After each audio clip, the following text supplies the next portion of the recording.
আসসালামু আলাইকুম। প্রিয় দর্শক, আপনাদের সকলকে আমন্ত্রণ জানাচ্ছি অন্য মঞ্চের আলাপচারিতায়। বেশ কয়েকদিন ধরে আমরা সারা বিশ্ব জেরাল্ড আর ফোর্ড আসছে ইরানের দিকে, এই খবর নিয়ে আমরা উদ্বিগ্ন ছিলাম। এখন সেই জাহাজ ভূমধ্য সাগরে এসে পৌঁছেছে।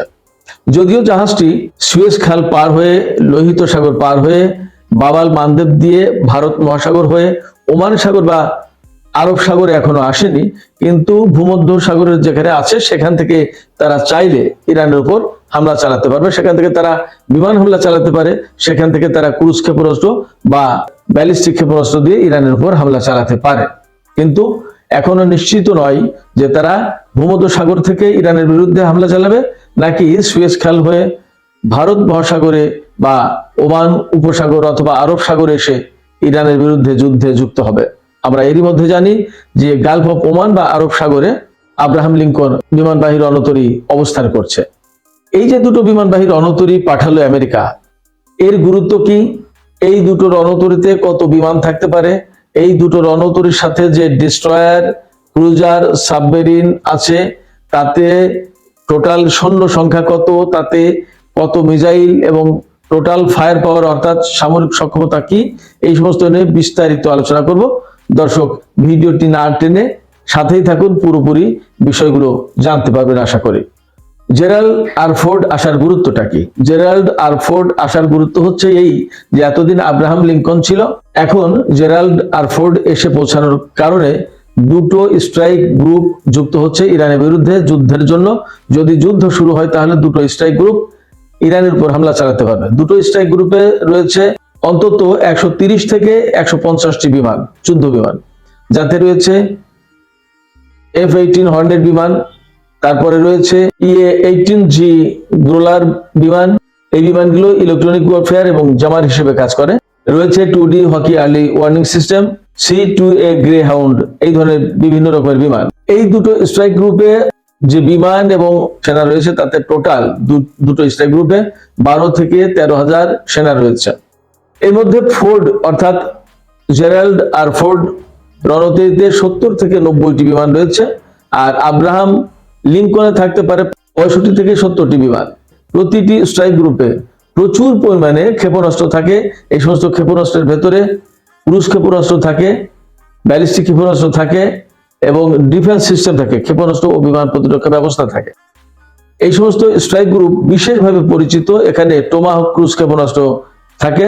যুদ্ধজাহাজ থেকে ব্যাপক মাত্রায় শত্রু পক্ষের উপর টোমাহক ক্রুজ ক্ষেপণাস্ত্র নিক্ষেপ করা হয়ে থাকে। স্ট্রাইক গ্রুপ থেকে এই ক্ষেপণাস্ত্র ব্যবহার করে শত্রুপক্ষকে ব্যাপকভাবে দুর্বল করে ফেলার চেষ্টা করে আমেরিকা। বলা হয়ে থাকে একটি স্ট্রাইক গ্রুপে, অর্থাৎ আব্রাহাম লিঙ্কন একটা strike group, Gerald R Ford আরেকটি স্ট্রাইক গ্রুপ। এক একটা স্ট্রাইক গ্রুপে অন্তত 400 ক্ষেপণাস্ত্র থাকতে পারে। তো সহজেই বলা যাচ্ছে দুটো স্ট্রাইক গ্রুপ থেকে অন্তত 800 ক্ষেপণাস্ত্র ইরানের বিরুদ্ধে ব্যবহার করতে পারবে। এরপরে 130টা থেকে 150টি বিমান দিয়ে যুদ্ধ চালাতে পারবে। এর ফলে ইরানের উপরে তারা মোটামুটি এতদিনের সিস্টেম অনুযায়ী, অর্থাৎ আমেরিকা যে সমস্ত দেশের বিরুদ্ধে এই রকম স্ট্রাইক গ্রুপ ব্যবহার করে হামলা চালিয়েছে, তাদের বিরুদ্ধে খুব অল্প সময়ের ভিতরে বিমান প্রাধান্য ওই সমস্ত দেশের উপরে আকাশসীমায় আমেরিকার কন্ট্রোল নিয়ে নিতে পারে। অর্থাৎ শত্রুপক্ষের আকাশসীমা আমেরিকার কন্ট্রোলে চলে যায় খুব দ্রুত। এই যে স্ট্রাইক গ্রুপ, এই স্ট্রাইক গ্রুপে কিন্তু শুধুমাত্র বিমানের সংখ্যা বেশি তা কিন্তু না, একই সাথে 5th জেনারেশনের অর্থাৎ স্টিলথ প্রযুক্তির F-35 যুদ্ধ বিমান রয়েছে, যা এখন পর্যন্ত আমেরিকার কাছে খুবই গুরুত্বপূর্ণ যুদ্ধ বিমান বলে বিবেচিত। স্ট্রাইক গ্রুপের উপস্থিতি মানেই সমুদ্র প্রতিরক্ষা এবং শত্রুপক্ষের সাবমেরিন প্রতিরোধ করা। স্ট্রাইক গ্রুপে যেহেতু বিভিন্ন ধরনের ডিফেন্স সিস্টেম থাকে, তারপরে রাডার সিস্টেম থাকে, আবার স্ট্রাইক গ্রুপের সাথে সাবমেরিন থাকে, সেখানে শত্রুপক্ষের জাহাজ, যুদ্ধ জাহাজ এবং সাবমেরিন থেকে যে সমস্ত হামলার চেষ্টা করা হয় সেগুলো সহজে এরা ডিটেক্ট করে ফেলতে পারে, শনাক্ত করে ফেলতে পারে এবং প্রতিরোধমূলক ব্যবস্থা নিতে পারে। এবং এই সমস্ত স্ট্রাইক গ্রুপে কিছু হেলিকপ্টার থাকে যেগুলো দিয়ে সহজে শত্রুপক্ষের সাবমেরিন শনাক্ত করে সেগুলো ধ্বংসের ব্যবস্থা করে থাকে। শুধু সাবমেরিন প্রতিরক্ষা না, শত্রুর বিমানকেও তারা শনাক্ত করতে পারে। অর্থাৎ এখানে এমন রাডার সিস্টেম থাকে, জ্যামিং সিস্টেম থাকে, ইলেকট্রনিক ওয়ারফেয়ার সিস্টেম থাকে, যা শত্রুপক্ষের বিমানকেও শনাক্ত করতে পারে, ধ্বংস করতে পারে এবং টার্গেট করতে পারে।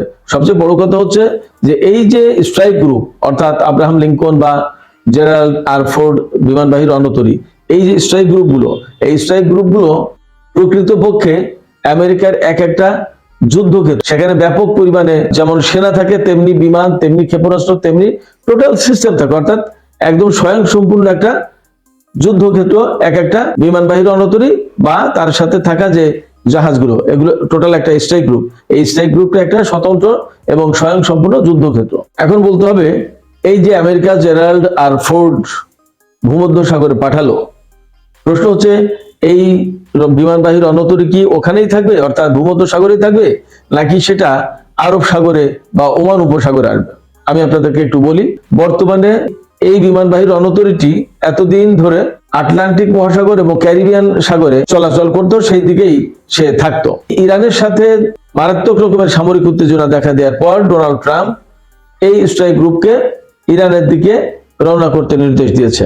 অর্থাৎ ইরানের বিরুদ্ধে যদি তারা যুদ্ধ করতে চায় তাহলে এই রণতরী থেকে যুদ্ধ করা হবে, আর যদি ভয় দেখানোর কথা থাকে তাহলে তো ভয় দেখানোর জন্য মোতায়েন করলো।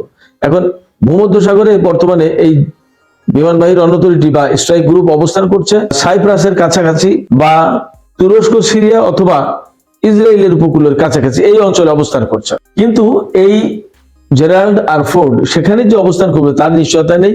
যদি পরিস্থিতি অনেক বেশি জটিল হয়, অর্থাৎ ইরান যদি আমেরিকার সাথে পরমাণু চুক্তি না করে, তাহলে আমেরিকা এই জেরাল্ড আর ফোর্ডকে ভারত মহাসাগরে পাঠাতে পারে, যেখান থেকে তারা ওমান উপসাগর অথবা আরব সাগরে অবস্থান নিতে পারে।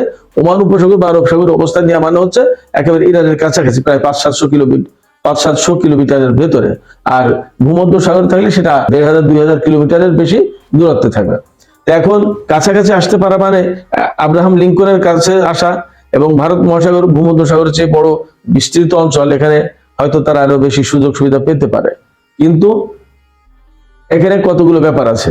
ভূমধ্য সাগর থেকে যখন সুয়েজ খাল হয়ে লোহিত সাগর দিয়ে বাবাল বান্দেব প্রণালী দিয়ে ভারত মহাসাগর আসবে, তার মানে দাঁড়াচ্ছে যে এই জেরাল্ড আর ফোর্ড সরাসরি এই রাজনৈতিক সামরিক সংকটের ভেতরে ঢুকে পড়লো।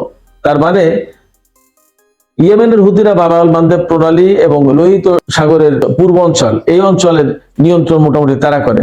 এখানে কিন্তু তারা বাধা দিতে পারে বা একটা ঝামেলা করতে পারে মার্কিন বাহিনীর সাথে, সেখানে মোটামুটি একটা সংঘর্ষ হতে পারে।